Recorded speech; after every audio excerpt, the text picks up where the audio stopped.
Hey, what's going on, man? It's your boy Tez. So apparently the fall season of anime has just kicked off, and I'm gonna be just briefly going over three shows because this is kind of all I have time to watch for today anyway. One being the new big basketball sports head show on the scene, Ahiro no Sora, centering around a guy who has a really long name that I can't pronounce, so I just shortened it up, called him Kura.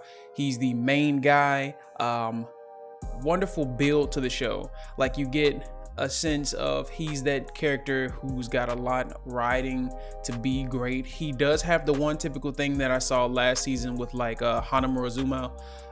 He's short. He's rather short. Even with, and this is parallel to, or it's hyped up to be the next in line to take the place of the basketball that Kuro plays.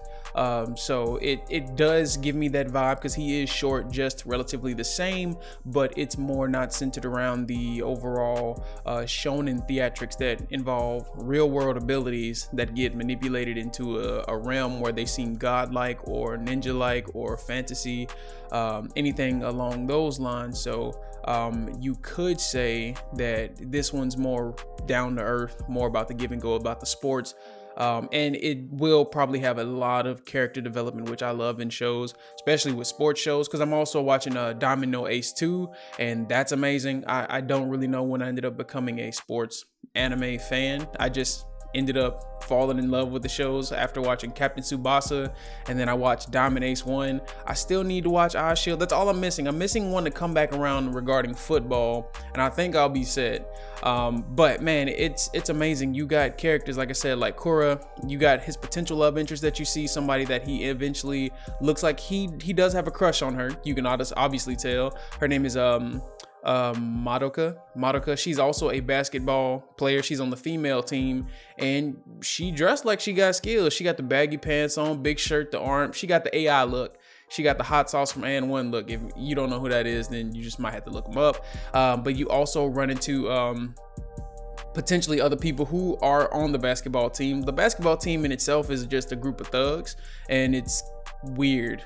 It's weird. I don't know how, but I like it though. I like it. I see so much potential in each one of the characters. Like, there's just gonna be something that, you know, brings them all to the front and brings them to the light. Like, they will eventually become a basketball team, but it's just how. It's literally just what's gonna turn this around. And then Kura, he has a really nice backstory as well. Something regarding his mom. His mom also was a basketball legend, or as far as legends go, we won't say how far of a legend she was, but he idolized his mother and her ability to play basketball. So that's probably a lot of what drives him to be a great basketball player. He even quotes, "I want to be a great basketball legend like you, mom," in a flashback that you see. So yeah, man. This one is definitely on my list to keep watch of. So now regarding Radiant 2.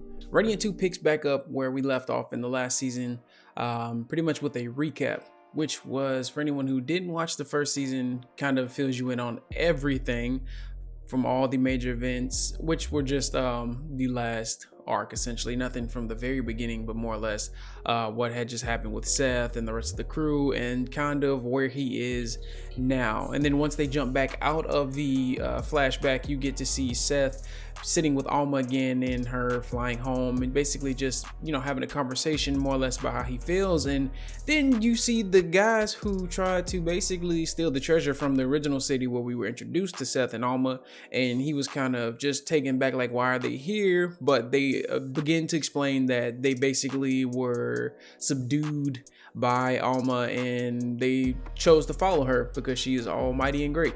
I mean, roughly. And from there, we get some information more along the lines of seeing the Thaumaturge, however you say the word, more along lines with Captain Dragunov. And we see that the Thaumaturge, he got inducted into the group of guys there. But funny enough, you know, Thaumaturge, or Thaumaturge, Thaumaturge. I could be saying the name or the word wrong completely, but that's besides the point. The thing is, the word actually means what they are emphasizing that they bring about, which is miracles, but it also is a derived form of magician, or apparently could be magician or magic in a sense, but more or less it will be self-willed magic, I guess. because that's apparently what these miracles that they bring, or the weapons that they use, kind of do. Not too much yet into how amazing it will be, though it is a slow show. It does look brilliant. It's beautiful. It's genuinely great looking for a French manga. For those of you who didn't know, this show is actually created and written by a Frenchman. It is not your traditional typical Japanese mangaka. This is a Frenchman. So it does have a bit of a odd serialization. As for anyone who reads it like I do, it does come out in sporadic bursts rather than your traditional every 2 weeks, monthly, bi-monthly. Like no telling how long, and then boom, you'll get like 10 volumes just dropped. But that's just for the manga. I can't find the light novel anywhere. And our third show, basically a new isekai. Y'all know your boy likes his isekais. This one's called Ascendance of a Bookworm. Never heard of it before. It was brand new on the list, and like I said, I love my isekai type shows and mangas and light novels, so I thought I'd give it a look. Just a brief rundown. I don't have too much to go into. This one I may just have to keep watching. Still not 100% sure on what I will do with it, but the show revolves around a young girl named Yorino, a young Japanese soon-to-be librarian who dies in an earthquake. She is reincarnated in another world as a young girl named Mine, or Mine. They spell it like M-Y-N-E, but learns that books are sacred and only provided to prestigious elites. Mine retains her memories from a previous life, as always decides to create and print her own books so that she can read again. So she's a book nerd who basically got teleported to another world, or reincarnated into another world, and not much is said from there. Looking at it, it seems more like it's still going to be fantasy and adventure, but how much fantasy and adventure would we be seeing? Because she is a young girl, that varies. I'm not too sure. Honestly, I don't want to make any predictions because not all isekais are alike.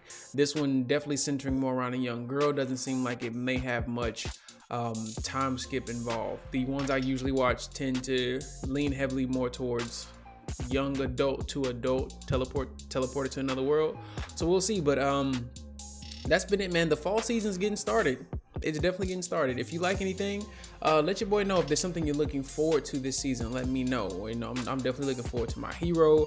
Definitely looking forward to a few other things. If there's something on the list that I haven't talked about, I'm definitely looking forward to continue to watch, you know, Ahiro no Sora, sorry. But yeah, other than that, man, leave a thumbs up if you liked the video, thumbs down if you didn't, comment, like, subscribe, share the video.